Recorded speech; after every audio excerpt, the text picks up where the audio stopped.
Vamos lá, vamos voltar. Pessoal, de novo ainda continuando sobre prisões, tá? E é o nosso último link, nosso último tema sobre prisões. O que eu quero que vocês tenham cuidado sobre a prisão domiciliar, tá? E o que eles gostam de pedir na prisão domiciliar? A idade de quem tem direito à prisão domiciliar. Então lembra o seguinte, qual é a idade? Tá lá no artigo 318 do CPP. Quem tem direito à prisão domiciliar? Quem tem direito à prisão domiciliar? 318. Pega o código aí, pega aí rapidinho. Eu disse que é para vocês estarem com o código do lado. Eu falei, não me desobedeçam, tá? Olha lá. Maior de 80 anos, dica 318 do CPP. Então, a idade, 80 anos, tá? 2. Extremamente debilitado por motivo de doença grave. Tivemos agora, tá? O caso do Maluf. Hoje, vamos citar o que tá todo mundo sabendo, né? O Maluf ganhou prisão domiciliar, por quê? Porque a saúde dele está debilitada, o Estado não tem condições de arcar com as despesas da saúde, então, caso de doença debilitada que o Estado não tem condições de arcar com o seu tratamento, certo? E não me interessa você, mas ele não julguem aqui, vocês vão ter que julgar nada, tá? A gente já falou sobre isso. Podem me chamar o que vocês quiserem. Não, aqui é porque vocês têm que passar na prova. Depois que vocês tiverem passado na prova, vocês podem fazer o que vocês quiserem, pode discutir, a Tati é louca, a Tati fala, não me interessa, tá? 3. Imprescindíveis cuidados especiais de pessoas menores de 6 anos de idade ou com deficiência, tá? Então, toda mãe, pai, que for o único que não tiver mãe, tá? Porque isso tem lá no último inciso, cabe sim a prisão domiciliar. O inciso 4, gestante. Qualquer gestante. Não fala se é gestante de 1 mês, 2 meses, 3 meses, gestante de 1 dia, tá? Gestante. Não me questione que eu não vou dizer nada, eu não posso falar nada, eu só tô aqui para dizer gestante. Gestante é grávida. 5. Mulher com filho de até 12 anos de idade, a minha idade. 12 anos de idade. Aqui, ó. Às vezes eu acho que eu tenho. Às vezes eu acho 12 anos, porque sabe como é que é, né? Outra. Homem, tá? Cujo homem, caso seja o único responsável por cuidar do filho de até 12 anos. Gente, atenção nesse artigo, porque homem, seja ele o único responsável por criança, esse tem direito. Então, cuidado. 80 anos de idade, gestante, mulher que tenha filho menor de 12 anos incompletos, tá? Mulher que tenha filho menor de 6 ou com deficiência, ou pessoa que tenha doença em estado terminal, que até na verdade eles falam extremamente debilitado por motivo de doença grave. Vocês lembram como é que se chama esta lei que requer uma interpretação? Olha lá, vamos lá, comecei eu agora, né? Viajar na maionese para deixar vocês, ó, louquinhos. Como é que se chama essa lei que precisa de complemento de outra para a gente conseguir entender ela realmente? Vamos? Ó, 1, 2, 3. Esqueceu. Norma penal em branco. Lembra que a gente precisa de outra norma para que a gente possa entendê-la. Para então que a gente saiba o que é debilidade, o que é doença. Doença, como ele fala aqui, extremamente debilitada por doença por motivo de doença grave. O que é doença grave para o Estado?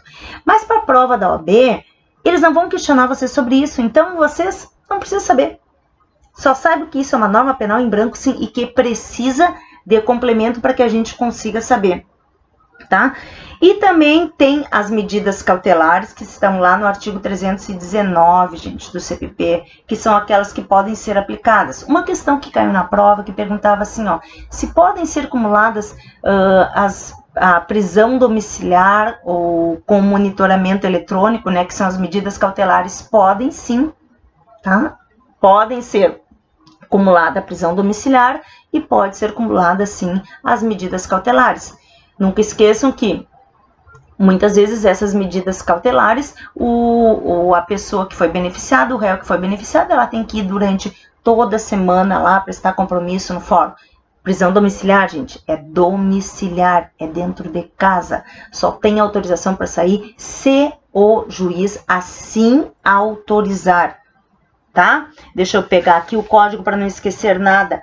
Quando que cabe a fiança, tá? O nosso código tá um pouquinho antigo, né? Então até ele fala em R$ 1.000, mas o delegado ele vê assim de acordo com as condições do réu ou do flagrado para ser arbitrada a fiança. E eles não têm perguntado isso na prova, não. Não se preocupem, tá? Eles estão perguntando assim, eles dão um procedimento, eles dão um problema, e eles perguntam, então, se cabe prisão, se agiu correto o juiz, se não agiu correto o juiz, certo? Gente, algumas leizinhas assim que eu quero que vocês tenham certo cuidado, tá? É a lei dos crimes hediondos. A lei 8072/90, tá? Esta é uma lei que está sendo muito usada, muito discutida, porque na verdade a importância para nós é que vocês têm que cuidar que a lei dos crimes hediondos é no tocante à progressão de regime. A progressão de regime é a lei 7210/84, é a lei de execução penal, que nós também vamos falar depois num outro link só dela. Outro ponto que eu quero chamar a atenção de vocês. Se o delegado representou pela prisão preventiva, o MP requereu a prisão preventiva, o juiz decretou a prisão preventiva, certo? E vocês querem a liberdade do cliente de vocês. Letra A, vocês vão requerer para o juiz a revogação da prisão preventiva. Letra B, a liberdade provisória do seu cliente. Letra C, o relaxamento da prisão. Ou letra D, o habeas corpus para o TJ. Nunca esqueçam. Vocês têm que ter um não do juiz. Por quê? Para impetrar a ordem de habeas corpus, lembra que eu falei para vocês? E olhem bem para o meu rostinho. Olhem bem. Quem é meu aluno sabe. Gente, sempre pede primeiro para o juiz para que vocês tenham um não do juiz. Depois que vocês tiverem um não do juiz, vocês sim podem impetrar ordem de habeas corpus, tá? Por quê? Porque na ordem de habeas corpus para soltura, vocês têm que identificar algumas figuras. Quais são elas? O paciente, que é quem está doente, que é quem está preso ou na iminência de ser preso. Vocês têm que identificar o impetrante, é quem impetra, é quem faz o habeas corpus.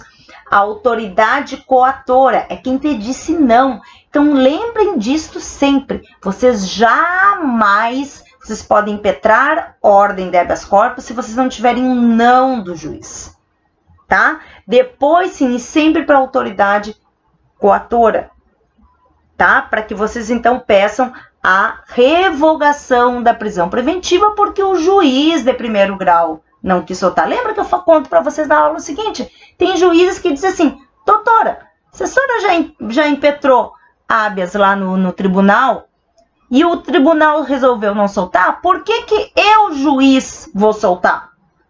E a gente tem vontade de dizer, porque o senhor é o juiz, né? Mas a gente não diz isso. Eu digo, excelência, o senhor tem razão. Se a autoridade acima do senhor não quis soltar, mas não, gente, pode entrar sim. Vocês podem dizer, mas Tati, o habeas corpus tem dois momentos, né? Tem o julgamento da liminar, que pode soltar imediatamente, e o julgamento do mérito, tá?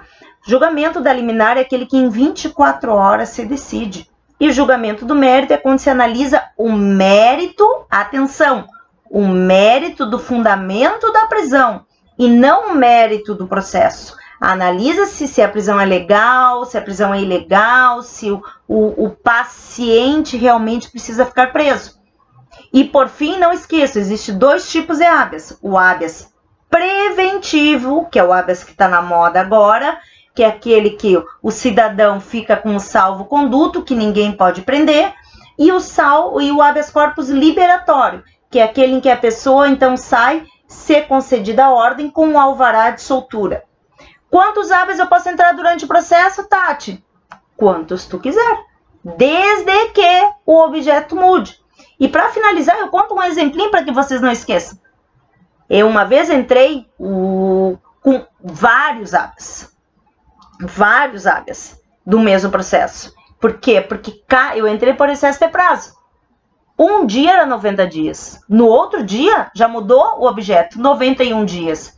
No terceiro dia, 93 dias.